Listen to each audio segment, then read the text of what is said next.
Learn English through stories F28. Adapted and modified by Kulwant Singh Sandhu. Contents: 1. The 101 Dalmatians. Chap 1, 2 and 3. 2. Grammar page. 1. The 101 Dalmatians. By Dodie Smith. Chapter 1. The Happy Couples. Not long ago, there lived in London a young married couple of Dalmatian dogs named Pongo and Mrs. Pongo. They were lucky enough to own a young married couple of humans named Mr. and Mrs. Dearly, who were gentle, obedient, and unusually intelligent. They understood quite a number of barks. The barks for out please, in please, hurry up with my dinner, and what about a walk? And even when they could not understand, they could often guess. Mr. Dearly, who had an office in the city, was particularly good at arithmetic. Many people called him a wizard of finance. He had done the government a great service, something to do with getting rid of the national debt. Also, the government had lent him a small house on the outer circle of Regent's Park, just the right house for a man with a wife and dogs. Before their marriages, Mr. Dearly and Pongo had lived in a bachelor flat, where they were looked after by Mr. Dearly's old nurse, Nanny Butler. Mrs. Dearly and Mrs. had also lived in a bachelor fiat, where they were looked after by Mrs. Dearly's old nurse, Nanny Cook. The dogs and their pets met at the same time and shared a wonderfully happy double engagement. Neither of the nannies was capable of running a smart little house in Regent's Park. Nanny Cook and Nanny Butler met, and after a few minutes of deep suspicion, took a great liking to each other. And they had a good laugh about their names. What a pity we're not a real cook and butler, that's what is needed now. And then they both together had a great idea. Nanny Cook would train to be a real cook, and Nanny Butler would train to be a real butler. And so when the Dearlys and the Pongos got back from their joint honeymoon, there were Nanny Cook and Nanny Butler, fully trained, ready to welcome them into the little house facing Regent's Park. And soon after that something even happier happened. Mrs. Dearly took Pongo and Mrs. across the park to St. John's Wood, where they called on their good friend, the splendid veterinary surgeon. She came back with the wonderful news that the Pongos were shortly to become parents. Puppies were due in a month. "Let us all go for a walk to celebrate," said Mr. Dearly after hearing the good news, so off they all set along the outer circle. The Dearlys led the way. Then came the Pongos, looking noble. They had splendid heads, fine shoulders, strong legs, and straight tails. The spots on their bodies were jet black and mostly the size of a 2-shilling piece. They had smaller spots on their heads, legs, and tails. Their noses and eye rims were black. They walked side by side with great dignity, only putting the Dearlys on the leash to lead them over crossings. Nanny Cook, plump in her white overall, and Nanny Butler, plumper, in a well-cut tailcoat and trousers, completed the procession. It was a beautiful September evening, windless, very peaceful. There were many sounds, but no noises. Birds were singing their last song of the day. "I shall always remember this happy walk," said Mr. Dearly. At the moment, the peace was broken by a motor horn. A large car was coming towards them. It stopped at a big house just ahead of them, and a tall woman came out onto the front door steps. She was wearing an emerald satin dress, several ropes of rubies, and absolutely simple white mink cloak which reached to her ruby-red shoes. One part of her hair was black, and the other white, rather unusual. "Why, that's Cruella de Vil," said Mrs. Dearly. "We were at school together. She was expelled for drinking ink." The tall woman saw Mrs. Dearly and came down the steps to meet her. So Mrs. Dearly had to introduce Mr. Dearly. "Come in and meet my husband," said the tall woman. "But you are going out," said Mrs. Dearly, looking at the chauffeur who was waiting at the open door of the large car. It was painted in black and white stripes. "No hurry at all. I insist on your coming." The nannies said they would get back and take the dogs with them, but the tall woman said the dogs must come in too. "They are so beautiful, I want my husband to see them," she said. As they walked through a green marble hall into a red marble drawing room, Cruella's absolutely simple white mink cloak slipped from her shoulders to the floor. Mr. Dearly picked it up. "What a beautiful cloak," he said. "But you'll find it too warm for this evening." "I never find anything too warm," said Cruella. "I wear furs all the year round. I worship furs. I live for furs. That's why I married a furrier." Then Mr. Deville came in. He was a small, worried-looking man who didn't seem to be anything besides a furrier. Cruella introduced him and then said, "Where are those two delightful dogs?" Pongo and Mrs. were sitting under the grand piano feeling hungry. "They are expecting puppies," said Mrs. Dearly, happily. "Oh, are they? Good," said Cruella. "Come here, dogs." Pongo and Mrs. came forward politely. "Wouldn't they make beautiful fur coats?" said Cruella to her husband. "For spring wear over a black suit. We've never thought of making coats out of dog skins. They would go so well with my car and my black and white hair." Pongo gave a sharp bark. "It was only a joke, dear Pongo," said Mrs. Dearly. Then she said to Cruella, "I sometimes think they understand every word we say." And it was true of Pongo. Mrs. did not understand quite so many words as he did. "You must dine with us next Saturday," said Cruella. And as Mrs. Dearly could not think of a good excuse, she was very truthful. She accepted. Chapter 2. The Puppies Arrive. Cruella de Vil's dinner party took place in a room with black marble walls, on a white marble table. The food was rather unusual. The soup was dark purple. And what did it taste of? Pepper. The meat was pale blue.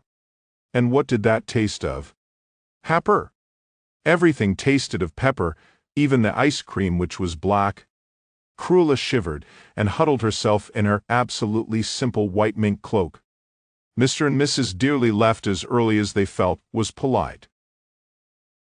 "What a strange name Deville is," said Mr. Dearly. "If you put the two words together, they make devil. Perhaps Cruella is a lady devil. Perhaps that is why she likes things so hot." Mrs. Dearly smiled, for she knew he was only joking. Then she said, "Oh dear, as we've dined with them, we must ask them to dine with us. And there are some other people we ought to ask. We'd better get it over before Mrs. has her puppies." It must have been about 3 weeks later that Mrs. began to behave in a very peculiar manner. She explored every inch of the house, paying particular attention to cupboards and boxes. And the place that interested her most was a large cupboard just outside the Dearlys' bedroom. The nannies kept buckets and brooms in it. "Bless me, she wants to have her puppies there," said Nanny Cook. Mr. Dearly consulted the splendid veterinary surgeon. The vet said that Mrs. needed a small enclosed place where she would feel safe. And she'd better have the broom cupboard at once and get used to it. So out came the brooms and buckets, and in went Mrs., to her great satisfaction. The dinner party was to be that very night. As there were quite a lot of guests, the food had to be normal. Cruella used so much pepper that most of the guests were sneezing. Cruella was busy peppering her fruit salad when Nanny Butler came in and whispered to Mrs. Dearly. Mrs. Dearly asked the guests to excuse her and hurried out. A few minutes later, Nanny Butler came in again and whispered to Mr. Dearly. He excused himself and hurried out. Those guests who were not sneezing made polite conversation. Then Nanny Butler came in again. "Ladies and gentlemen," she said dramatically, "puppies are arriving earlier than expected. Mrs. has never before had been a mother. She needs absolute quiet." The guests rose, drank a whispered toast to the young mother, and tiptoed from the house. All except Cruella de Vil. "I must see the darling puppies," she cried. Cruella flung open the door and stared down at the 3 puppies. "But they are mongrels, all white, no spots at all," she cried. You must drown them at once." "Dalmatians are always born white," said Mr. Dearly. "The spots come later." "Are you sure those horrid little white rats are pure Dalmatian puppies?" "Quite sure," snapped Mr. Dearly. "Now please go away, you are upsetting Mrs. Nanny Butler firmly showed her out of the house. There was now a fourth puppy. Mrs. washed it, and then Mr. Dearly dried it, while Mrs. Dearly gave Mrs. a drink of warm milk. Soon she had a fifth puppy, then a sixth and a seventh, 8 puppies, 9 puppies. Surely that would be all. Dalmatians do not often have more in their first family. 10 puppies, 11 puppies. Then the 12th arrived, and it did not look like its brothers and sisters. Instead of kicking its little legs, it lay quite still. The nanness said that it had been born dead. Mr. Dearly held the tiny creature in the palm of his hand and looked at it sorrowfully. Something he had once read came back to him. He began to massage the puppy, and suddenly its legs moved. Its mouth opened. It was alive. Mr. Dearly quickly put it close to Mrs. so that she could give it some milk at once, and it stayed there until the next puppy arrived, for arrive it did. That made 13. The front door bell rang. It was the splendid vet. "Excellent," said the splendid vet. "And how is the father bearing up?" The Dearlys felt guilty. Pongo had been shut up in the kitchen. They wanted to have him up. At that moment there was a clatter of toenails on the polished floor of the hall, and upstairs, 4 at a time, came Pongo. "Careful, Pongo," said the splendid vet, because mother dogs did not usually like to have father dogs around when puppies had just been born. But Mrs. was weakly thumping her tail. "Go down and have your breakfast and a good sleep," she said, but nobody except Palmer heard a sound. His eyes and his wildly wagging tail told her all he was feeling, his love for her and those fine pups enjoying their first breakfast. He went downstairs with his head high, and a new light in his fine dark eyes, for he knew himself to be the proud father of 15. Chapter 3. Perdita. "And now," said the splendid vet to the Dearlys, "you must get a foster mother." Mrs. would do her best to feed 15 puppies. Doing so would make her terribly thin and tired. And the strong puppies would get more milk than the weak ones. The puppy Mr. Dearly had brought to life was very small and would need special care. The splendid vet said the foster mother would have to be some poor dog who had lost her own puppies but still had milk to give. And until the foster mother was found, they could help Mrs. by feeding the pups with a doll's feeding bottle or old-fashioned fountain pen filler. As soon as the shops opened, Mrs. Dearly went out and bought a doll's feeding bottle and a fountain pen filler. And then Mr. Dearly and the nannies took turns at feeding puppies. Mrs. Dearly fancied this job herself, but was busy telephoning, trying to find a foster mother. The nannies were too fat to be comfortable in the cupboard, so soon Mr. Dearly got the feeding job all to himself and became very good at it and just a bit bossy. Neither the splendid vet nor Mrs. Dearly could find a foster mother anywhere in London. Mrs. Dearly now started to ring up lost dogs' homes outside London. It was late afternoon when she heard of a mother dog with some milk to give, nearly 30 miles from London. So she got the car from the old stable at the back of the house and drove off hopefully. But when she got to the dog's home, she found that the mother dog had already been claimed. Mrs. Dearly was glad for the dog's sake, but terribly disappointed. It was now almost dark, a gloomy, wet October evening. It had been raining all afternoon. As she started back for London, the weather made her feel more and more depressed. She was driving across a lonely stretch of common when she saw what looked like a bundle lying in the road ahead of her. She slowed down, and as she drew closer, she saw that it was not a bundle, but a dog.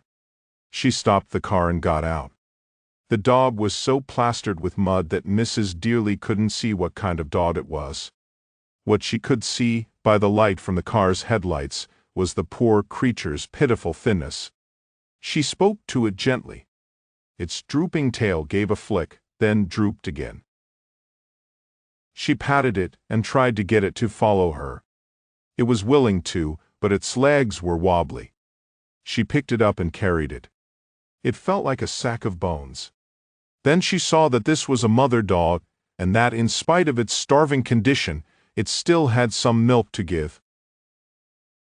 Mrs. Dearly sprang into the car and drove as fast as she could. In London's suburbs she stopped at a little restaurant. Here the owner let her buy some milk and some cold meat, and lent her his own dog's dishes. The starving dog ate and drank and settled to sleep. She got home just as the splendid vet was arriving to see Mrs. and the puppies. He carried the stray dog in and down to the warm kitchen. "She ought to have a bath," said Nanny Cook, "or she'll give our puppies fleas." The dog was carried into a little room which had been fitted up as a laundry. The stray seemed delighted with the warm water. Pongo stood on his hind legs and kissed the wet dog on the nose, telling her how glad he was to see her and how grateful his wife would be. At that moment, Nanny Cook began to wash off the soap and everyone gave a gasp. This dog was a Dalmatian too. But her spots, instead of being black, were brown, which in Dalmatians is called not brown, but liver. "We'll call her Perdita," said Mrs. Dearly, and explained to the nannies that this was after a character in Shakespeare. She was lost, and the Latin word for lost is perditus.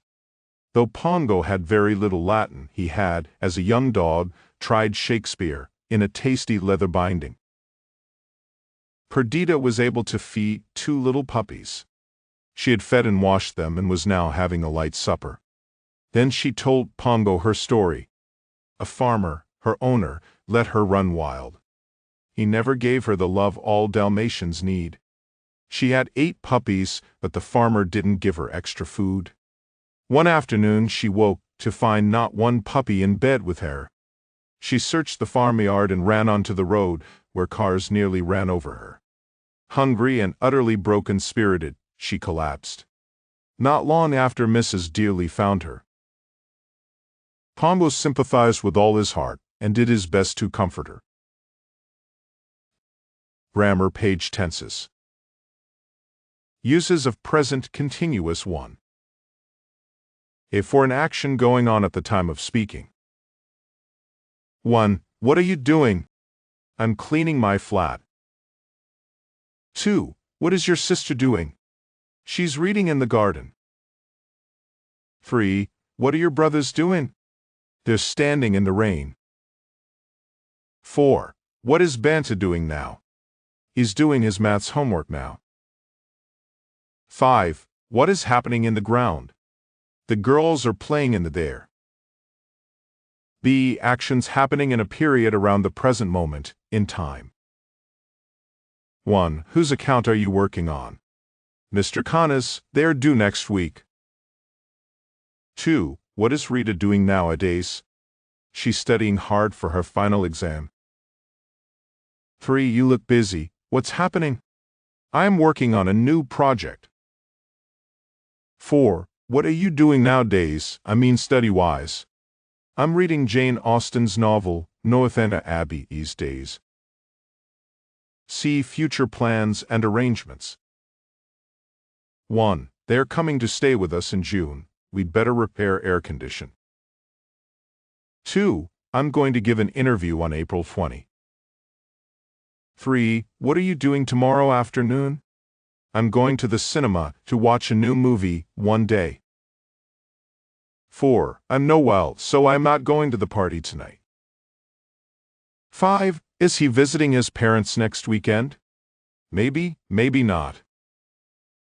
6. I'm going to a concert this evening. Excellent, I hope you enjoy it. 7. My sister is arriving tomorrow, and I'm going to pick her up from the station. 8. We are going to Shimla next month for 2 weeks,